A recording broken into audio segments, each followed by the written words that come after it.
Θα ήθελα να ευχαριστήσω θερμά τον Αμερικανό Πρόεδρο Μπάρακ Ομπάμα και για την επίσκεψή του στην Ελλάδα και για το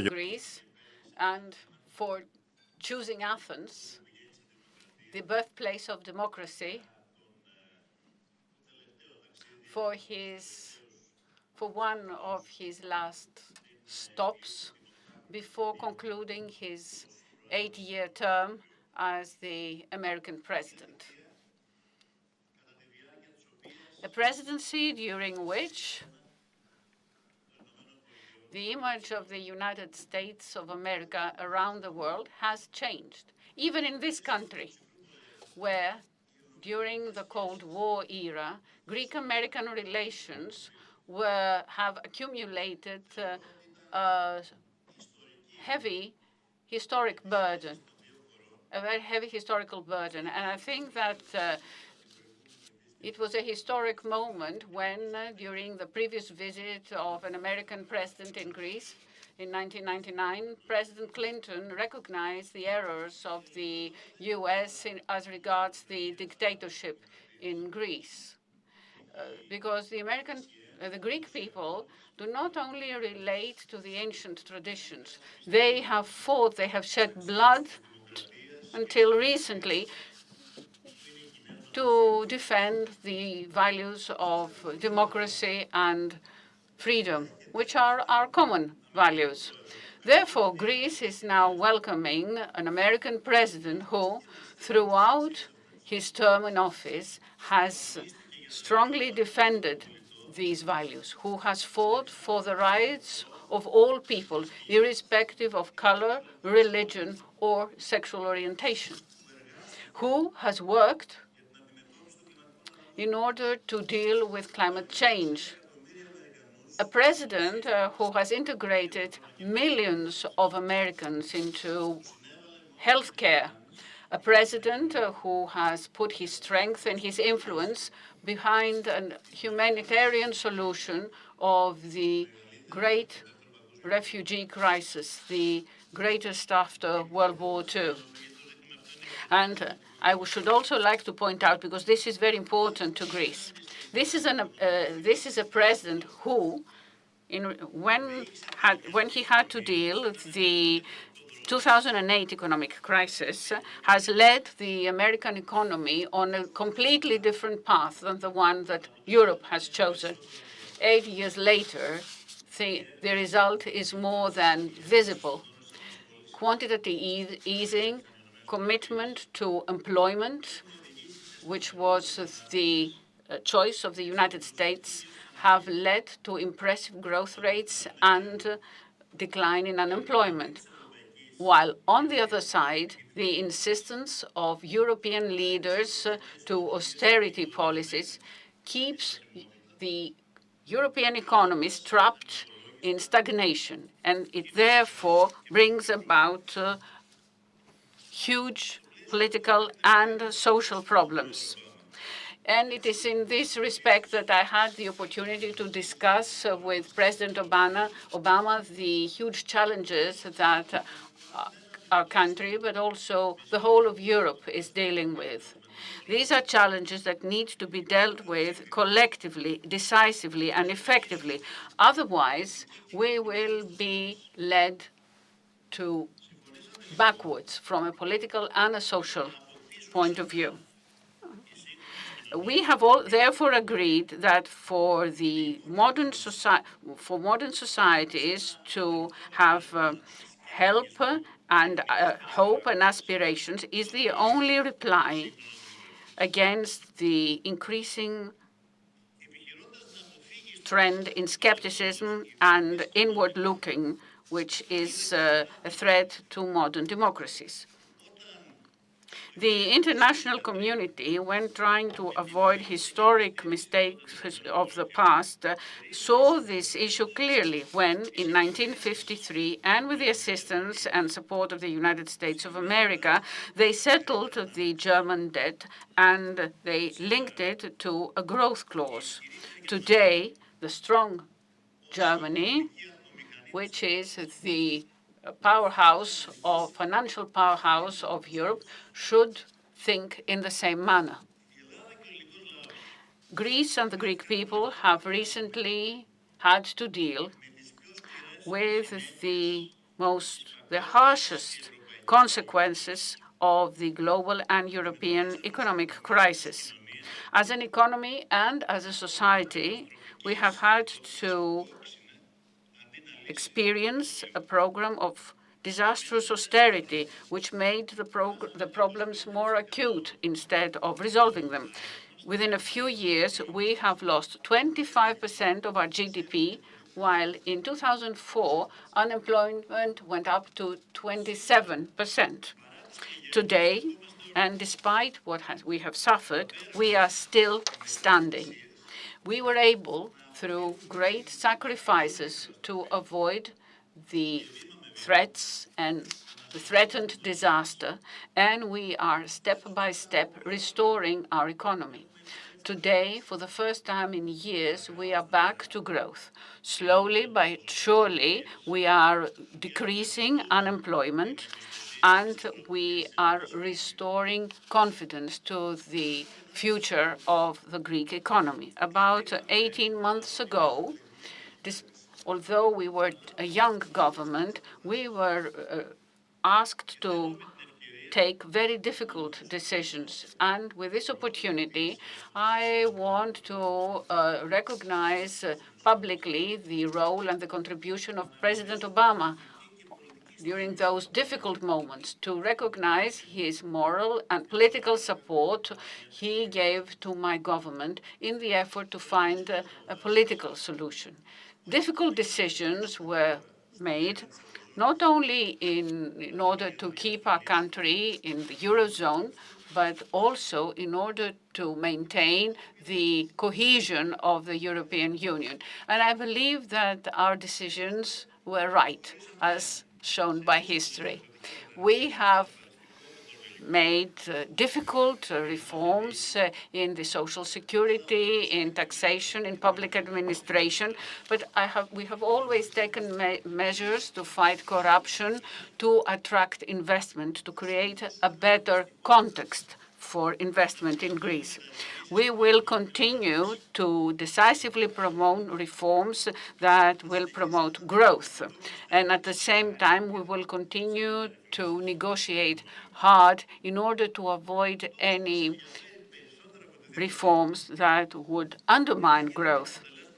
But what is more important to all of us is that society should understand, should feel the results of all that, and to make the burden to the weak members of society lighter, and also for the younger and productive generation. Because after 7 years, people cannot take any more austerity. The important reduction of the Greek debt, the reduction of the surpluses which are expected of us in the future, and the participation of the Bank of Greece in the quantitative easing program should be rightfully given to Greece, and the time to do that is now. And from this point of view, I think that it is not only symbolic, but it is also very important that Barack Obama is now in Athens, and in the day after tomorrow will be in Berlin at this very critical point in time when decisions are expected. Decisions that would not only concern Greece, they concern Europe and therefore the global economy. Cooperation and solidarity are necessary requirements in order to bring about the solutions that will once again bring stability to the European integration and bring it back to the track of growth. And in relation to that, President Obama and I discussed a number of important issues, such as the continuation of our bilateral economic and business cooperation. More specifically, the important potential for investments in Greece in a series of sectors such as energy, tourism, agro-food, research, and technology. We also discussed the future where Greece, with its important shipping power, can become an important transit center for trade, transport, and energy, linking Europe to Asia and to North Africa. We also discussed the important projects underway, which upgrade the role of our country on the energy map, such as the TAP, the IGB, pipelines, the upgrading of the LNG terminal, and the FSRU plant in Alexandroupolis, which is now being designed. Also, we discussed the possibility of opening new natural gas corridors in the Eastern Mediterranean, which will play an important role to peace and stability in our region. We have also discussed the excellent Greek human potential, human capital, and especially young scientists. We have stressed the huge potential opening for the cooperation between the American and the Greek business communities in the fields of innovation and startup companies in Greece. And we have also discussed the current regional developments, the great challenges in security, migration, the need to strengthen our cooperation on these issues.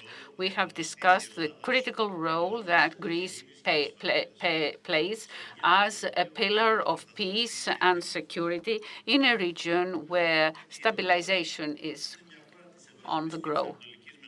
It's a country of Europe, of the Eastern Mediterranean, of the Balkans, of the wider Black Sea neighborhood, which steadily promotes bilateral and alongside Cyprus, the tripartite cooperation with all the countries of the region on the basis of international law.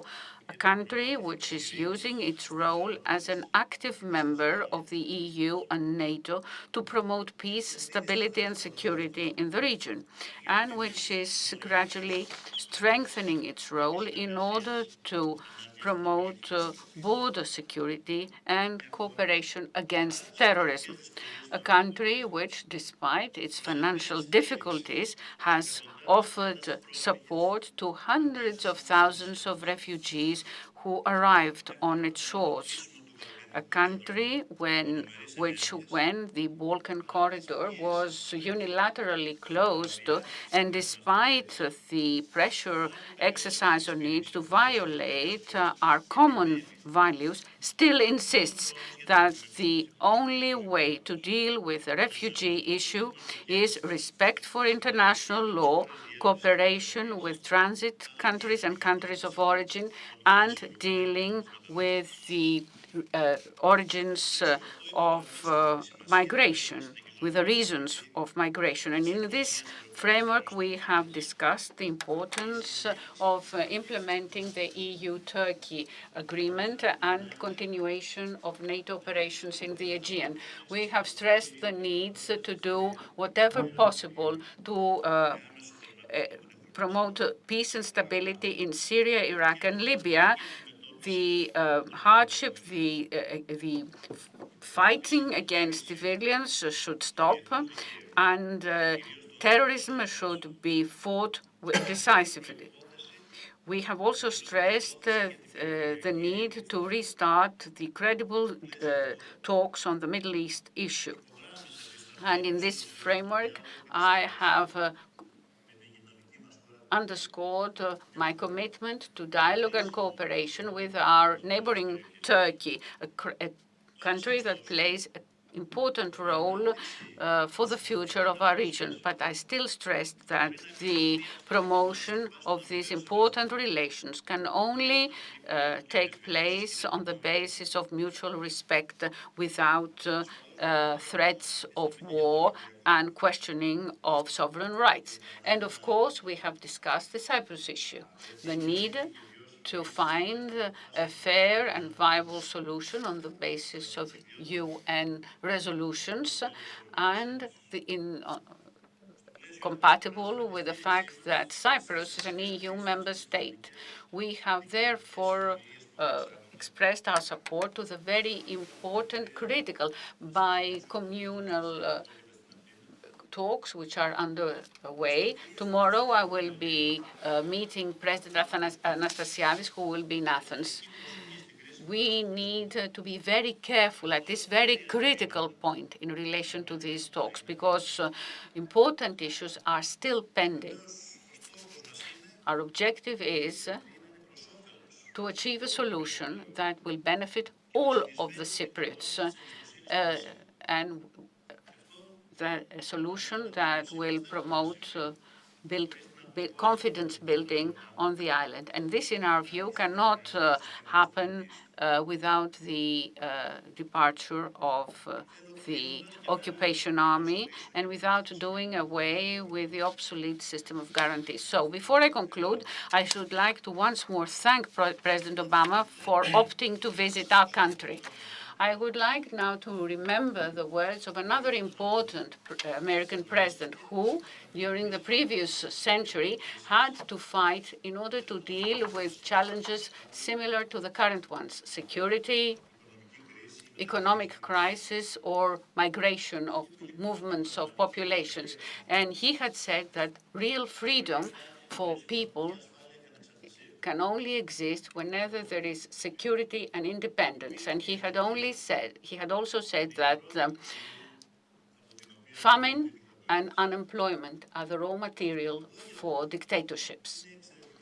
These words are very topical nowadays, and I am certain that our peoples who are committed to common values will fight in every way to deter any possibility of us going back into history. It is our duty to make a leap into the future, and I believe that we will make it. Thank you. Kalispera. Thank you, Prime Minister Tsipras, for your kind words and for welcoming me to Athens today.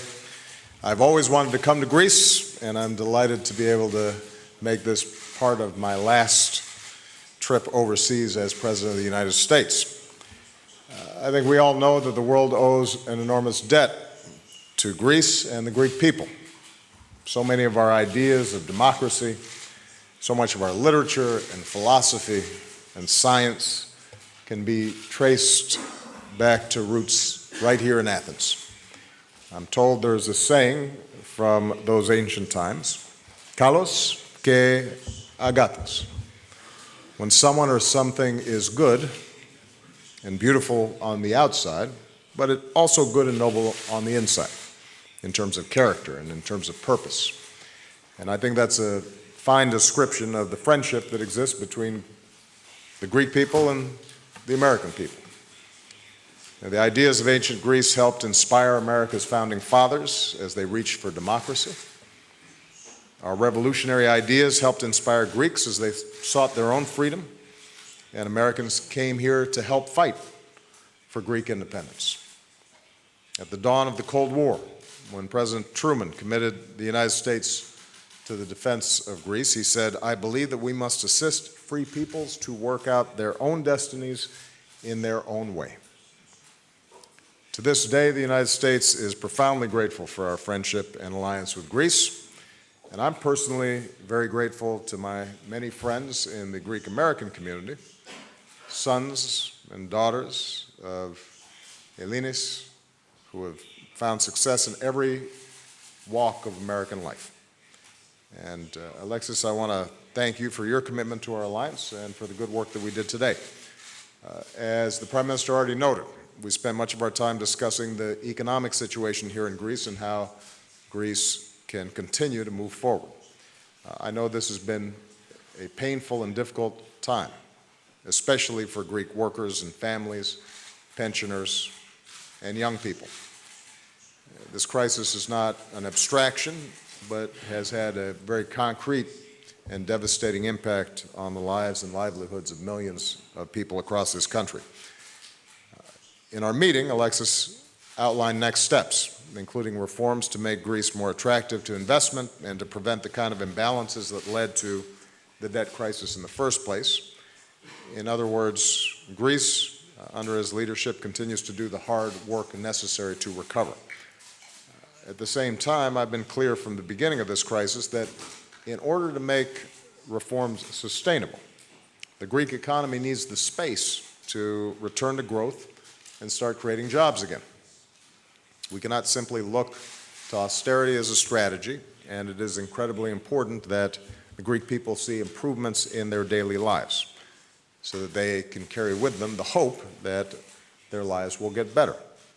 And in this context, as Greece continues reform, the IMF has said that debt relief is crucial. I will continue to urge creditors to take the steps needed to put Greece on a path towards a durable economic recovery, because it's in all of our interests that Greece succeeds. We all want the Greek people to prosper, to be able to provide a good life for their families and their children. That would be good for Greece, that would be good for the European Union, good for the United States, and ultimately good for the world. Beyond economic issues, we discussed the pressing security challenges that we face as NATO allies. I want to take this opportunity to commend Greece for being one of the 5 NATO allies that spends 2% of GDP on defense, a goal that we have consistently set, but not everybody has met. Greece has done this even during difficult economic times. If Greece can meet this NATO commitment, all our allies should be able to do so. We also discussed the need to continue sharing intelligence to help prevent terrorist attacks, the importance of keeping sanctions, including EU sanctions, in place until Russia's fully implemented the Minsk Agreement along with Ukraine. As I did privately with Alexis, I want to thank the Greek people publicly for their humanitarian response to the crisis of so many migrants and refugees seeking safety in Europe. Greeks, especially on the islands, have shown extraordinary compassion, and they've rightly earned the admiration of the world. Again, Greeks have done so even as they faced their own great economic hardships, and that's a testament, I think, to their solidarity and commitment to treating people with kindness and fairness. Prime Minister Tsipras has made commitments to increase housing for unaccompanied children and to improve access to education for children who are migrants and refugees. And in these goals, it's an obligation of the United States to help, because this cannot be viewed just as a Greek problem. This is an international problem. And I reaffirmed my support to help in any ways that we can, including reaffirming America's support for the deal between the EU and Turkey that can manage arrivals in Europe in a way that is orderly and humane. Finally, as Alexis mentioned, we discussed Cyprus, where the prospects for a just, comprehensive, and lasting settlement are the best that they've been for some time. It doesn't mean that success is guaranteed, but the possibility of resolving a decades-long conflict is there. And we urge the parties to continue their work. The interests of all Cypriots would be advanced with a bizonal, bicommunal federation. We're hopeful that a solution that's durable, which would create new economic opportunities for all the people across Cyprus, is within reach. And it would be a powerful example to the world of what's possible with diplomacy and compromise. So, again, Mr. Prime Minister, thank you for welcoming me. Thank you for your partnership. The Greek people have gone through some very difficult times, and there's still a hard road ahead. But despite those hardships, Greece has continued to be a reliable ally, has shown true compassion to fellow human beings in need. It's an example of the Greek character. And I'm looking forward to the opportunity to say more to the Greek people in a speech that I'll deliver tomorrow. For now, on behalf of the American people, just let me say that we are proud to count Greece as one of our closest allies and one of our greatest friends. So, ευχαριστώ. Ευχαριστούμε πολύ. Θα περάσουμε τώρα στο σκέλος των ερωτήσεων. We will now proceed to questions. There will be 2 questions from Greek media and 2 questions from American media. First question, Mr. Charitos from ERT, the state TV. Από την ελληνική ραδιοφωνική economy, and to take you 7-8 years back, when you enter the White House, the unemployment, the rates of the unemployment, it was 6%. The next 2 years jumped to 11.6, and today you managed to leave it back with 5%, which is the lowest ever. 4.9. The GDP of your country, you managed to grow it almost 2.6 trillion. So, on the contrary, of course, there is nothing to compare between Greek and United States economy.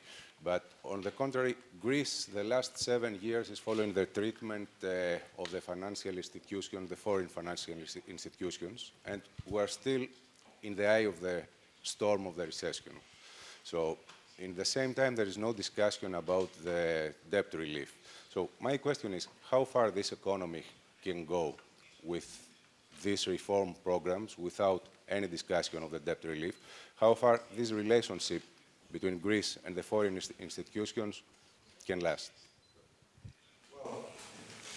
You're right that you can't entirely compare between the United States and Greece for a range of reasons, not just because of the size of the economy. We went through a very severe contraction. We were losing 800,000 jobs a month when I came into office. In fact, the economy was contracting faster than it did during the Great Depression. But we were able to intervene, apply lessons learned, and stabilize and then begin growth again. But I do believe that one of the lessons we tried to apply is that it is important to combine structural reforms and good fiscal stewardship with a growth strategy, because when your economy is growing and more revenue is coming in, that helps relieve debt. And sometimes if your only approach is cutting spending at a time when the economy is contracting, then the economy will contract further and that can add debt. Now, the advantage we had is that the dollar is the reserve currency of the world. Even in the midst of crisis, people were still buying U.S. Treasury bills. We were not part of a broader arrangement like the Eurozone. So it gave us some additional flexibility. But the key lesson that we've drawn from our experience, and it's true that we recovered faster and better, frankly, than most of Europe, is that particularly when the economy is still struggling, putting people back to work, finding ways to spur economic activity, ultimately can help to reduce the structural deficits and debts that countries experience. I think the path that Greece is currently on is the right one. You've engaged in some very difficult structural reforms. And I think the Greek people, although it is difficult and challenging, and the politics of it I know are not good, should appreciate the fact that in this global economy, the Greek economy was going to have to go through some structural reforms. We all do, all the time. The United States has to go through structural reforms in terms of improving our education system, or revamping our infrastructure, or looking at some regulations that weren't properly controlling excesses on Wall Street. So we initiated, or healthcare reform. We had to initiate a whole range of structural reforms. They're not the same as the ones that Greece has had to do, but these were necessary reforms. And the Prime Minister's and his government being willing to move forward on those, I think will lead to Greece being more competitive and a more attractive place for investment in the future. Look, the Greek people are entrepreneurial. There are enormous resources in this country. My hope is that more and more investors around the world see an opportunity to do business here in Greece. But even as you have those structural reforms, our argument has always been that when an economy contracted this fast, when unemployment is this high, that there also has to be a growth agenda to go with it. And it is very difficult to imagine the kind of growth strategy that's needed without some debt relief mechanism. Now, the politics of this are difficult in Europe. I think in fairness to some of the governments up north that I know are not always popular here in Greece, it's important to recognize that they have their own politics, and their populations and their institutions often are resistant to some of these debt relief formulas. But I think that having seen Greece begin many of these difficult steps towards structural reform, having shown a commitment to change, with the Greek people having endured some significant hardships for many years now, there should be an opportunity, I think, for both sides to recognize that if we can come up with a durable solution as opposed to each year or every 6 months having a new negotiation, that could potentially be good for everyone. And now that the Greek economy is growing again, the timing may be right. The first question from the White House reporter will come from Jerome McEllier with AFP. Jerome. Thank you, Mr. President. Yeah.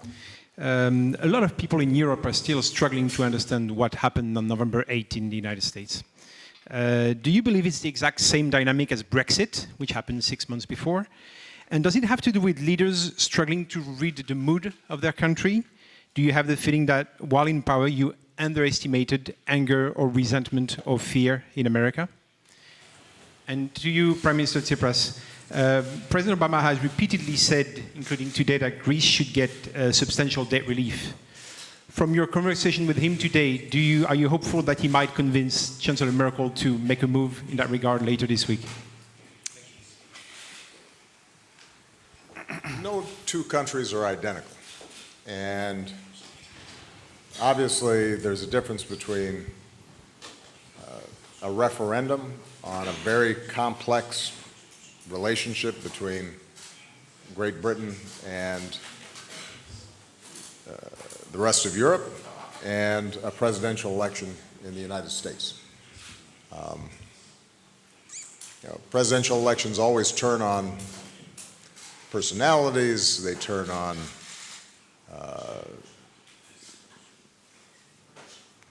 how campaigns are run, they turn on natural desires for change. If you've had an incumbent who's been there for 8 years, there's a temptation to think, well, let's maybe make a change. I think there are a whole range of factors involved. But I do think that there is a common theme that we've seen in a lot of advanced economies and that we've seen around the world, although they manifest themselves in different ways. Globalization, combined with technology, combined with social media and constant information, have disrupted people's lives, sometimes in very concrete ways. A manufacturing plant closes and suddenly an entire town no longer has what was the primary source of employment, but also psychologically. People are less certain of of their national identities or their place in the world. It starts looking different and disorienting. And there is no doubt that that has produced populist movements, both from the left and the right, in many countries in Europe. When you see a Donald Trump and a Bernie Sanders, very unconventional candidates, have considerable success, then obviously there's something there that's being tapped into. A suspicion of globalization, a desire to rein in its excesses, a suspicion of elites and governing institutions that people feel may not be responsive to their immediate needs. And that sometimes gets wrapped up in issues of ethnic identity or religious identity or cultural identity.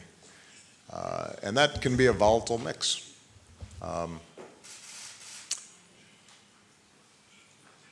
It's important to recognize, though, that those trends have always been there. And it's the job, I think, of leaders to try to address people's real, legitimate concerns and channel them in the most constructive ways possible. Did I recognize that there was anger or frustration in the American population? Of course I did. First of all, we had to fight back from the worst recession since the Great Depression, and I can guarantee you if your housing values have crashed and you've lost most of your pension and you've lost your job, you're going to be pretty angry. And so we fought back and recovered, but that left, I think, fear and anxiety in a lot of people, a sense that the economy wasn't as certain as it could be and maybe the game was rigged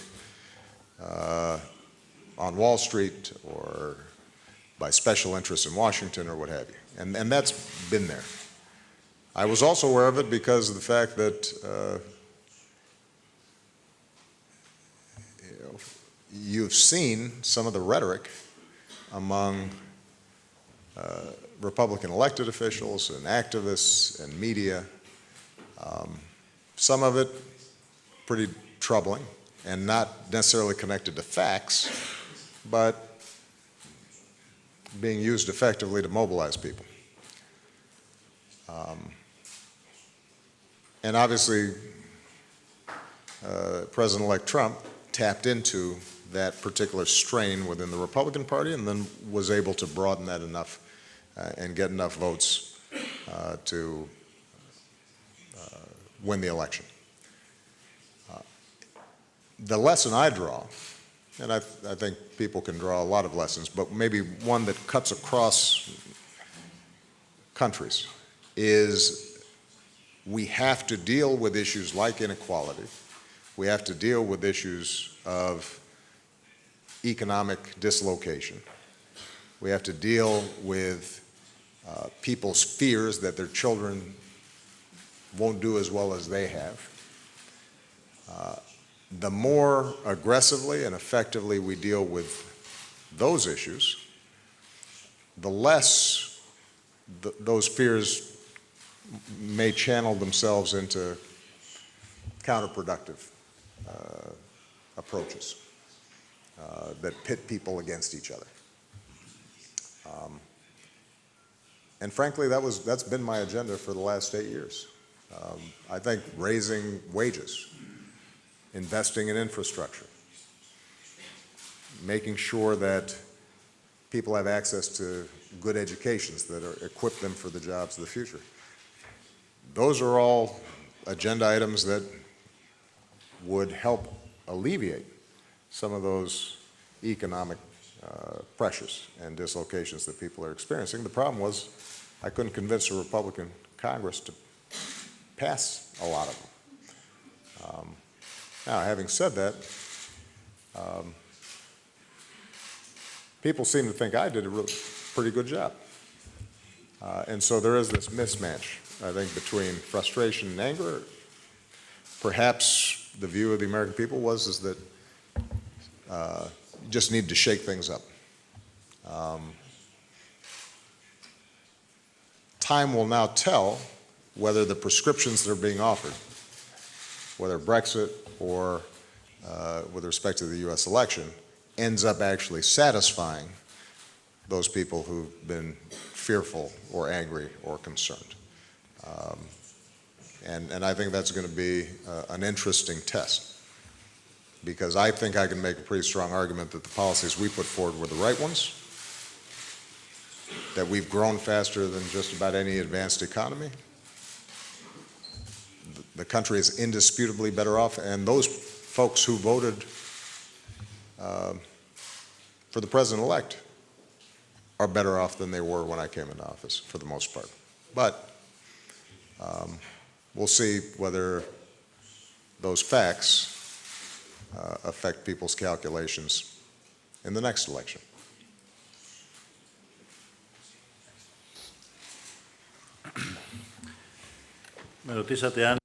You asked if I believe that Angela Merkel could be convinced to make about which are the necessary steps for the recovery of the Greek economy. Well, my answer is I'm very optimistic, and this for two reasons. Number one, Angela Merkel is a German politician, and Germans sometimes insist, sometimes they are disagreeable, but they insist that the agreements must be honored. And what is expected to happen with Greece is that which was agreed last July, August, in the summer of 2015.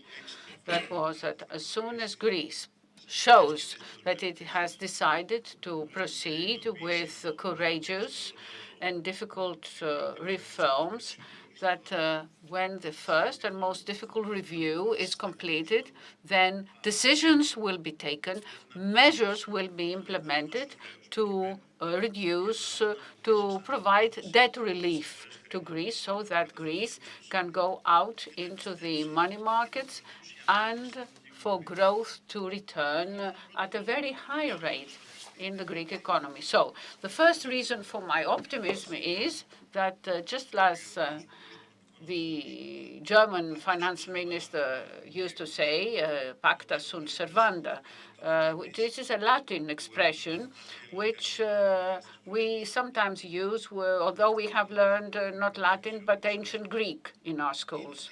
The second reason for which I'm optimistic is that I have met Angela Merkel in person, so has Barack Obama. We were very close together during the period of the huge refugee crisis. Our cooperation was very good, and therefore I'm of the opinion that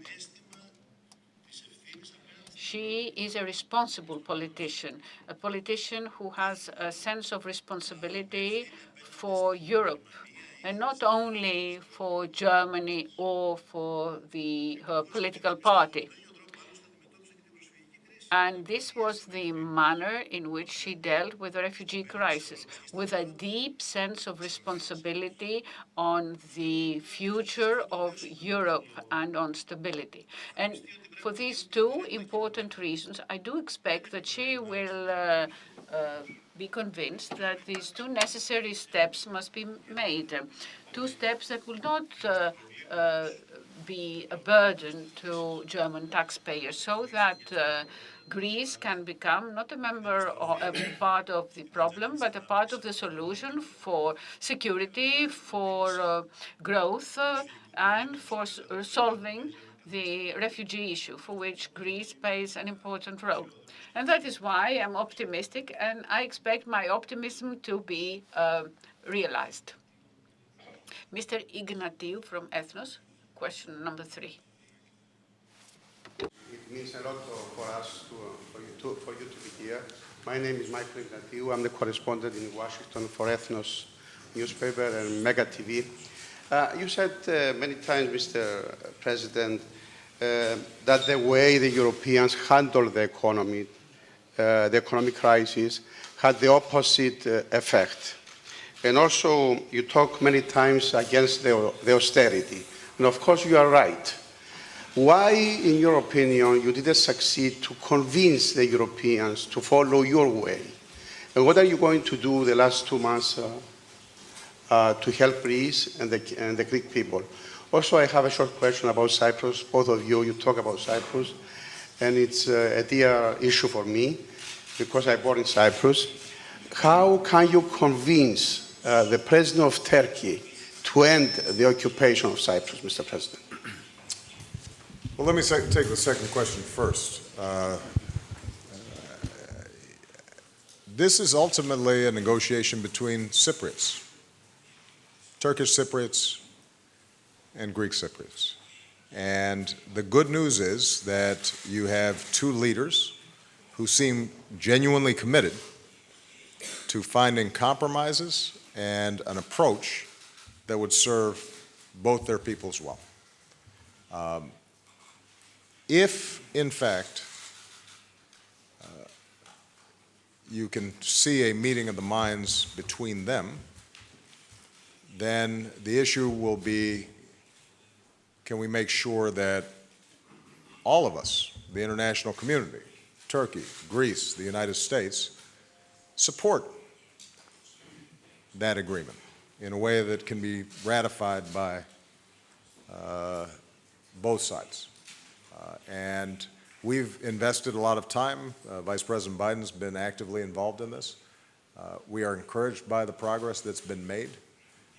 I think there's a window in the next few weeks, months, where this issue was actually resolved. And I think if we can find an equitable solution, it won't provide 100% of what either side wants. There may be some mechanisms for a transition from status quo to the future that both sides envision. But I think it's achievable, and we're going to do everything we can to support the process. With respect to the economy and Europe, again, I think it's important to recognize that in some ways my job was simpler because at least in the first 2 years, I had majorities of my party controlling Congress, and I'm just one country. So Congress is hard to deal with. Dealing with, multiple parliaments and commissions and unions and this and that and the other, and that's very complicated. And so the need, I think, to operate by consensus, the fact that not all European countries were similarly situated, even though their economy shared a currency, that made their task more difficult. And so I want to make sure that I'm clear that I don't envy the hard job that each European leader had in circumstances that oftentimes they had inherited.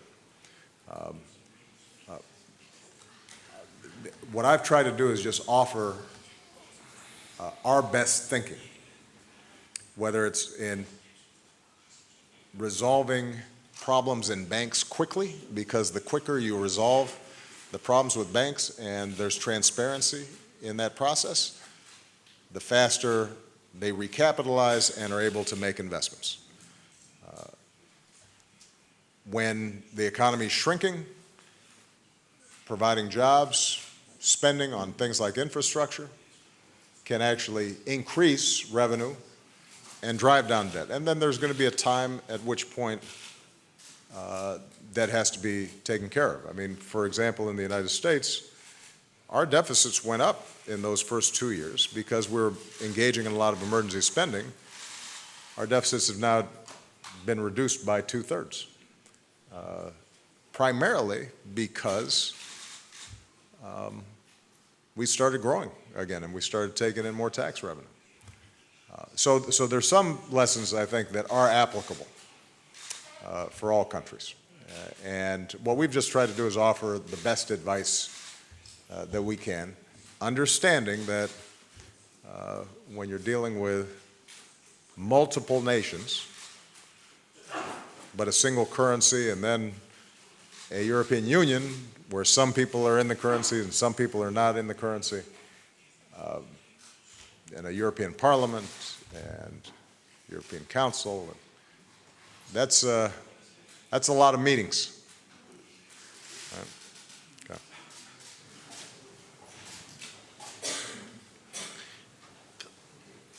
Θα συμφωνήσω απόλυτα με όσα I will fully agree with what President Obama has just said in answering the question about Cyprus.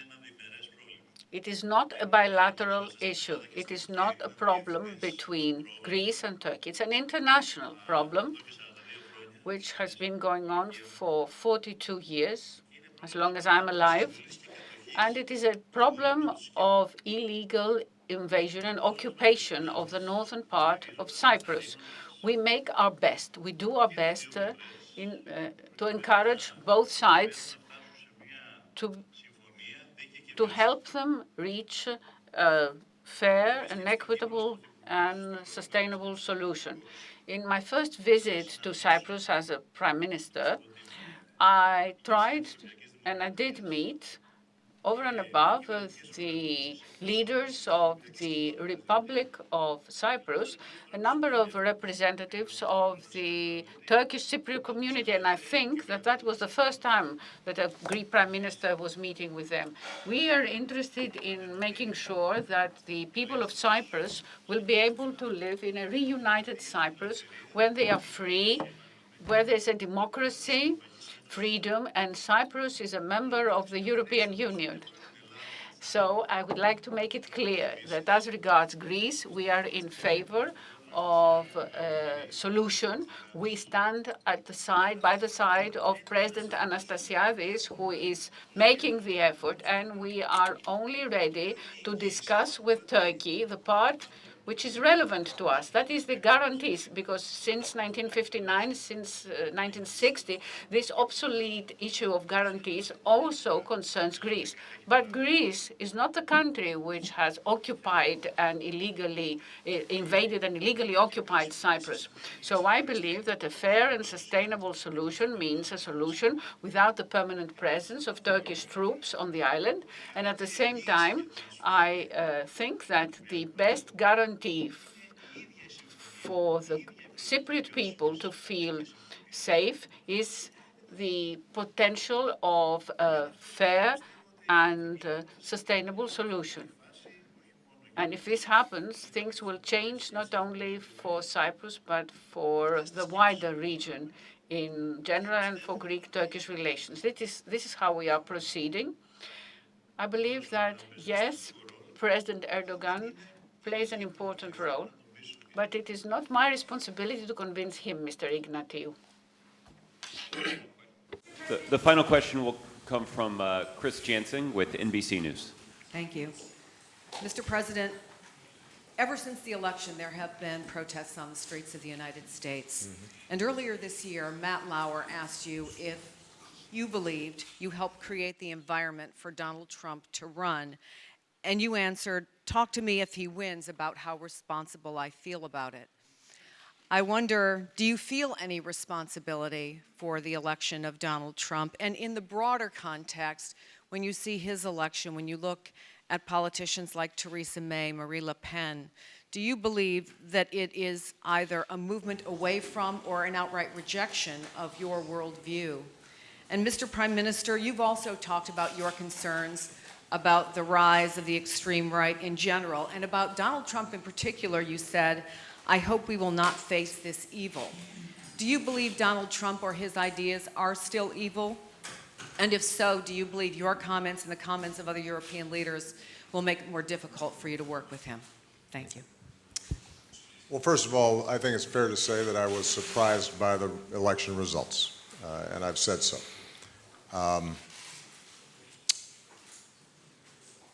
I still don't feel responsible for what the president-elect says or does, but I do feel a responsibility as President of the United States to make sure that I facilitate a good transition, and I present to him, as well as the American people, my best thinking, my best ideas about how you move the country forward. To speak out with respect to areas where I think the Republican Party is wrong, but to pledge to work with them on those things that I think will advance the causes of security and prosperity and justice and inclusiveness in America. I think it's important not to start drawing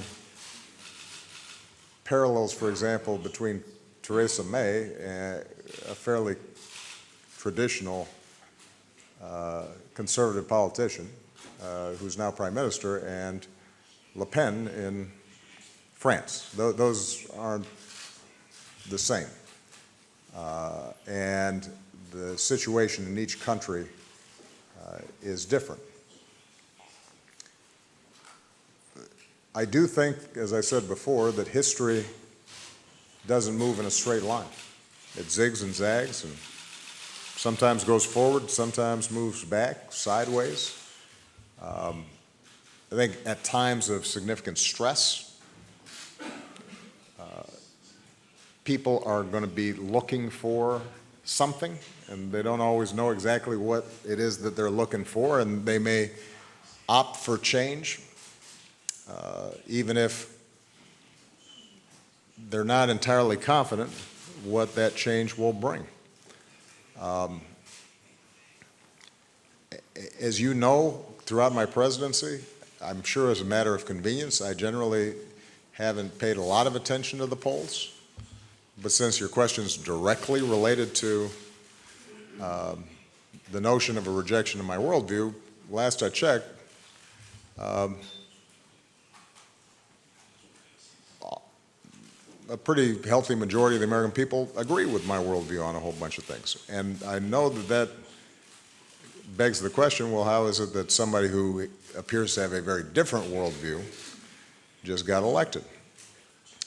As I said, sometimes people just feel as if we want to try something to see if we can shake things up. And that, I suspect, was a significant phenomenon. I do believe, separate and apart from any particular election or movement, that we are going to have to guard against a rise in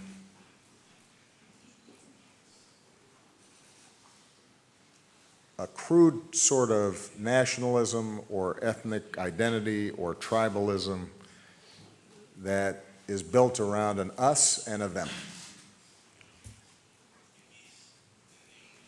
And I will never apologize for saying that the future of humanity and the future of the world is going to be defined by what we have in common, as opposed to those things that separate us and ultimately lead us into conflict. Take Europe.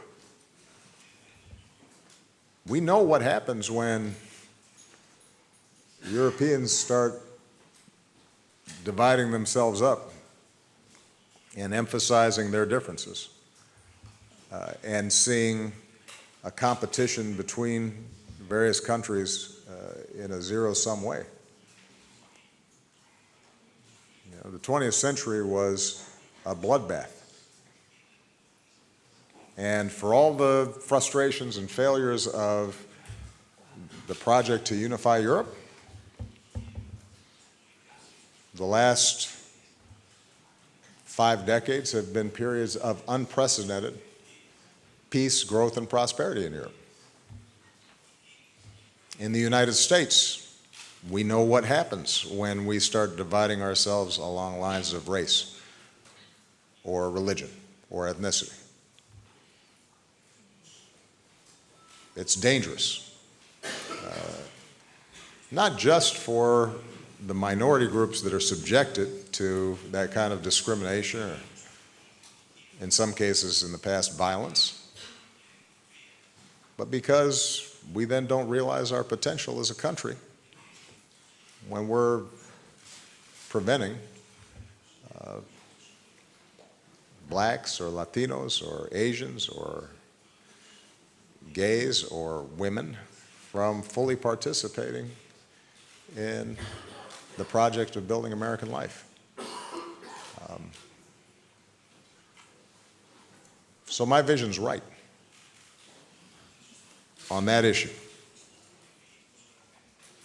And it may not always win the day in the short term in any particular political circumstance, but I'm confident it'll win the day over the long term. Because societies in which we are able to unify ourselves around values and ideals and character and how we treat each other and cooperation and innovation ultimately are going to be more successful than societies that don't. That's my strong belief. And I think I've got pretty good evidence to prove it.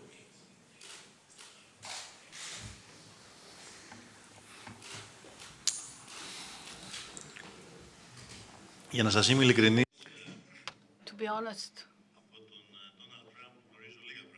I know very little of Donald Trump.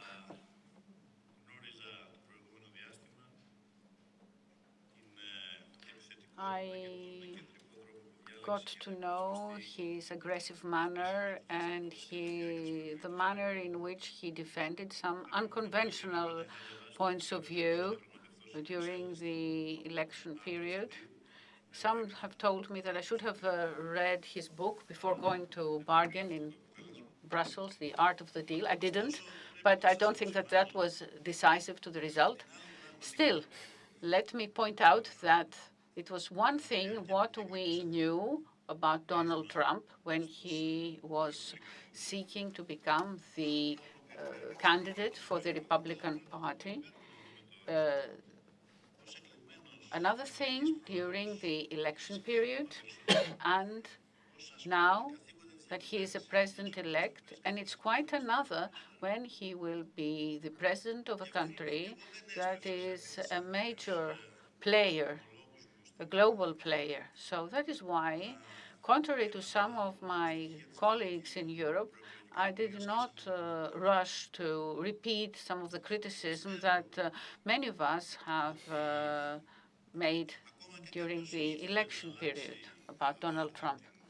I also believe that if someone would want to radically change the foreign policy of a country such as the United States, which is very difficult, and although some of us in Europe may fear that this may happen, what we should be doing is build bridges, not walls. We are proceeding on the basis of common values. We have more to gain from partnership, from promoting our partnership in dealing with the big global challenges. I therefore believe that in the near future, not much is going to change in the relations between EU, Greece, and the United States of America. These are relations that were forged under very difficult conditions and rely on the common values of our people. Thank you, my friend.